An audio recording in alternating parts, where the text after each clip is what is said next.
Mohandas Karamchand Gandhi was born on 2nd October 1869 in Porbandar, Gujarat. His parents Karamchand and Putlibai had 4 children, 3 sons and a daughter, of whom Mohandas was the youngest. His family called him Mohaniya, a shortened version of his name. Later, he was given the name Mahatma, which means great soul. Mahatma Gandhi became one of the greatest leaders of India and the world has ever had. His mission was to free India from British rule without using violence. Through his own life and teachings, he helped to change the course of history in India and to influence people all over the world.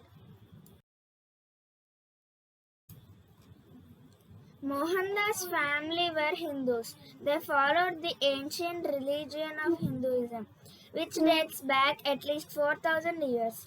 Most Hindus believe in a great spirit called Brahman or God and in hundreds of gods and goddesses who represent Brahman's many powers. Gandhi's mother was a devout Hindu. She never ate a meal without praying first to thank God for her food, and she visited the mandir or temple every day to worship. Mahatma Gandhi remembered her saintliness and her deeply religious nature all his life. Traditionally, Hindu society is divided into social groups called castes. Mohandas' family belonged to the Vaishya caste, which included merchants and businessmen. Far back in their family history, the Gandhis worked as grocers, but things had changed by the time Mohaniya was born. His grandfather, father, and uncle all served as prime ministers to the Prince of Porbandar and other local rulers. This meant that the family was well respected in the local community and that they were reasonably well to do.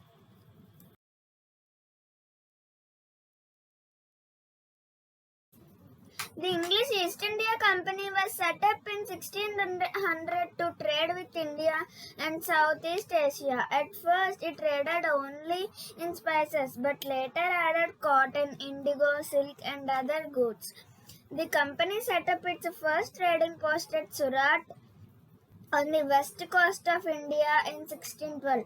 By 1690, it had opened further posts in Calcutta and Bombay. British traders were beginning to take over India. As the East India Company's power grew, so did resentment among Indians. In 1857, this anger exploded into violence. The company's army was largely made up of Indian soldiers called Sipaus. They refused to use a new type of bullet in their guns due to religious reasons and mutinied. The rebellion spread quickly across northern India, but eventually the British took control again. But the British government was horrified by what had happened and decided that the company could not be trusted to run India any longer. So in 1858, the company was abolished and the British government took direct control of India. The British Raj or rule had begun.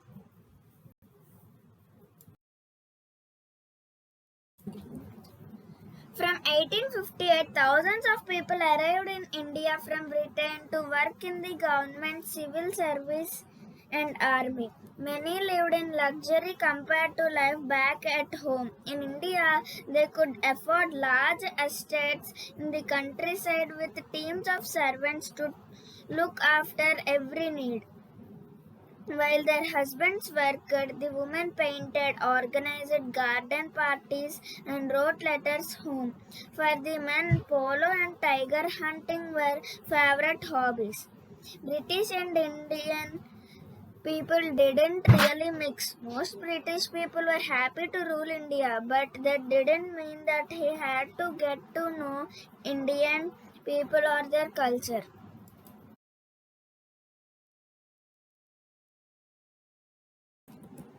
In 1876, Queen Victoria became Empress of India. Although she never set foot in the country, a viceroy or governor represented the British crown in India. With a Secretary of State for India in London on 1st January 1877, a lavish ceremony called a Darbar was held in Delhi to celebrate the event. Originally, darbars were held by Indian princes. Now they gave the Britain a chance to show off their power. It was a dazzling affair. Over 400 Indian princes attended and 15,000 soldiers took part in military parades. Until 1947, India was the brightest jewel in British crown.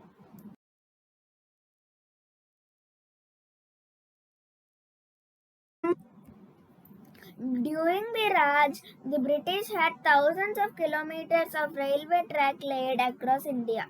The railways were designed by British engineers and built by Indian laborers. The rail network helped the British to keep better control of the country, but it also allowed more Indians to travel. In the struggle for independence, many Indian leaders including Mahatma Gandhi, took long train journeys across India to spread their message. When Mohandas was 13 years old, his studies were halted by a very special event. He got married to Kasturibai Makanji, the daughter of a Porbandar merchant. His bride was also 13. Although the newlyweds spent much of their early married life apart, they came to love each other very much. They went on to have 4 sons: Harilal, Manilal, Ramdas, and Devdas. After marriage, Kasturibai learned to read and write, and she was a clever and capable woman.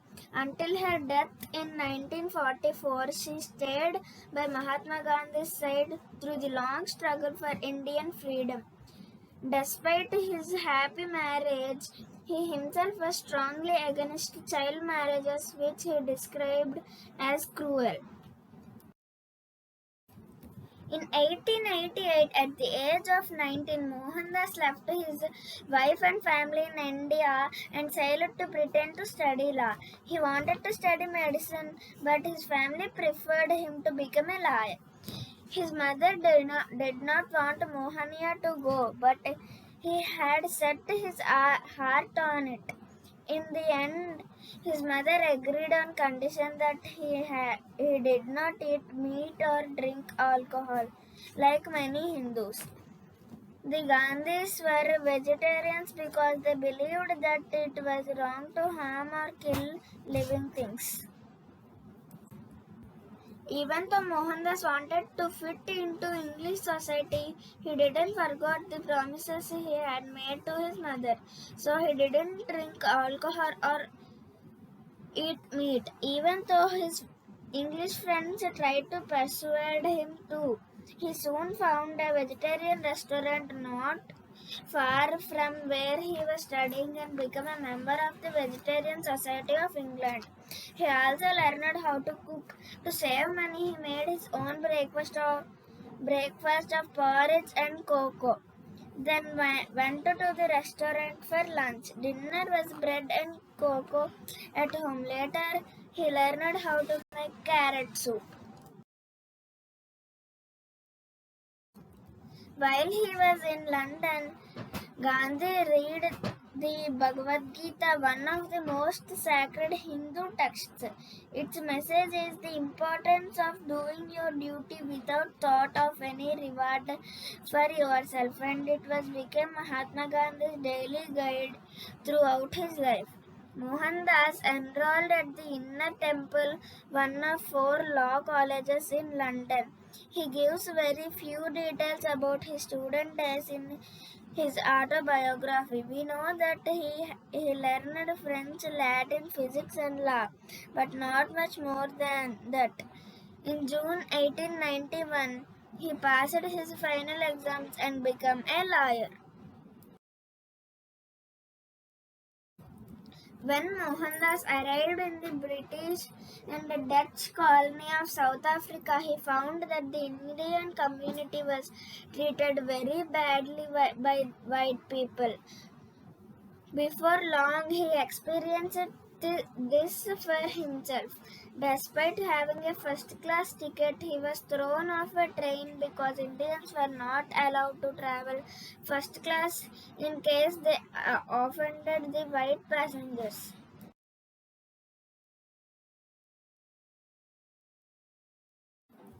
When war broke out in 1899, Mohandas told Indians that as British subjects they should support the British war effort. But he didn't believe in violence, so he organized over 1,000 Indian volunteers into the Indian Ambulance Corps. He hoped that their bravery would help their struggle for equal rights, but things didn't work out as planned.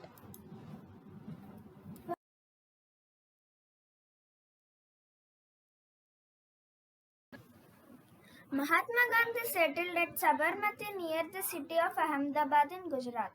There he set up the Satyagraha Ashram community where his family and followers could live and work together. They lived a simple life, growing their own food, spinning cloth, and studying and praying together. Mahatma Gandhi believed that the way people behaved was much more important than possessions. He continued to work on his ideas on Satyagraha or peaceful protest, which he had begun in South Africa. His followers became known as Satyagrahis or people who seek the truth.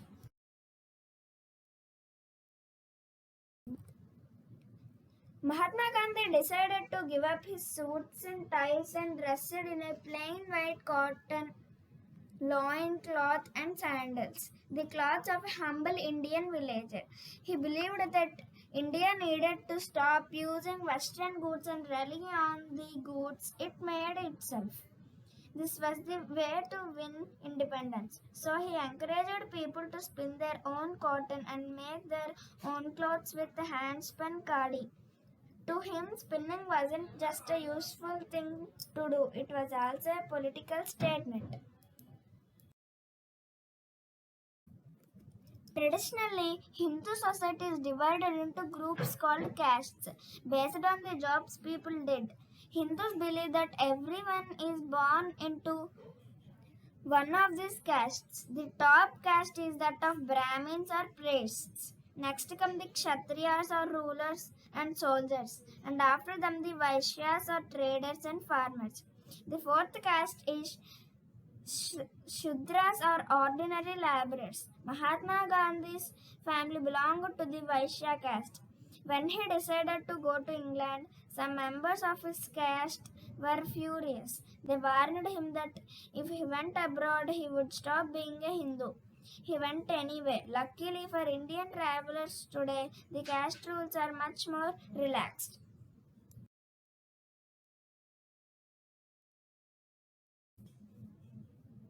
Mahatma Gandhi called the caste system a hideous system. And throughout his life, he stood up for the untouchables. He welcomed a family of untouchables into his community. Even though this upset many people, he believed that untouchables had the same rights as everyone else and should be treated with dignity and respect. He even began to clean the communal toilets himself, a job traditionally done by untouchables. He did this to show people that there was no shame in it. He renamed the untouchables Harijans, which means children of God. Today they prefer to be called Dalits, which means stepped on or oppressed.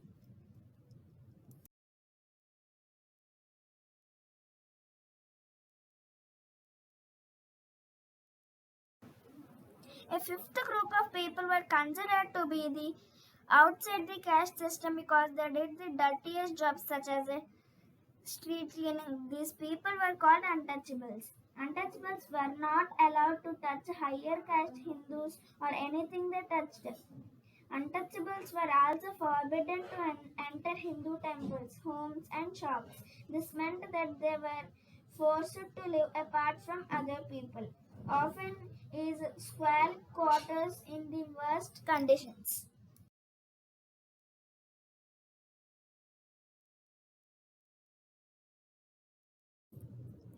After the violence of the strike, public meetings were banned in some Indian cities, but in Amritsar in Punjab, a short distance from the Golden Temple, 20,000 protesters gathered in Jallianwala Bagh, a ground surrounded by walls.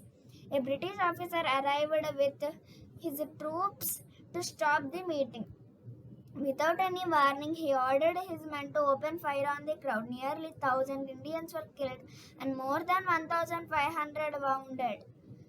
Horrified by the bloodshed, Indians realized that they had have to fight even harder for their freedom.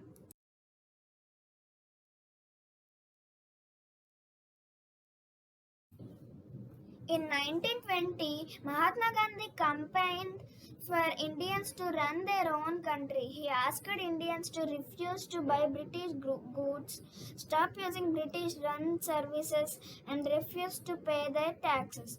Thousands of people followed his call. Some gave up well paid jobs with the British. Many more burned their British made clothes and goods on bonfires. The British were furious. In 1922, he was arrested and sentenced to 6 years in prison. He was released 2 years later when he fell ill with appendicitis.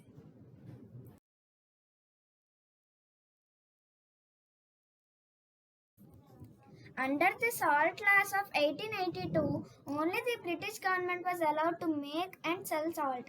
Everyone from every strata of society needed salt. The salt tax was a great burden on the poorer people, and yet they had no choice but to pay. And salt gave him the idea he had been waiting for. On 12th March 1930, he and 78 volunteers set out from Sabarmati to march to the town of Dundee on the shores of the Indian Ocean. There he planned to break the law by taking his own salt from the sea. It was a journey of 368 kilometers along winding dirt roads. The marchers covered about 20 kilometers a day and reached Dundee on 5th April. Huge crowds lined up to watch them pass by, and hundreds joined in.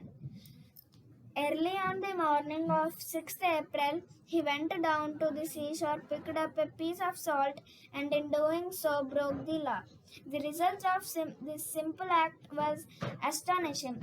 All along the coast, people began making and selling their own salt. Soon, much of India had joined the non-violent protest. By the end of the year, Mahatma Gandhi and thousands of others were prisoned. But the campaign had worked brilliantly. The British agreed that people living near the sea could make salt for their own use and released all the demonstrators. In return, Mahatma Gandhi called off the campaign. With the violence growing out of control, the British government reached a decision they would give India independence and divide it into Hindu India and Muslim Pakistan. On the stroke of midnight on 14 or 15 August 1947, India became a free country. A cheering crowd watched as Prime Minister Nehru raised the new saffron, white and green Indian flag, but one person was missing from the celebrations.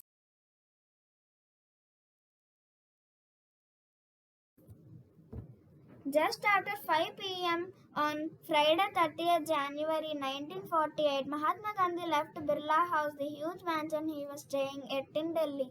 Leaning on his followers for support, Mahatma Gandhi walked into the garden for his evening prayer meeting.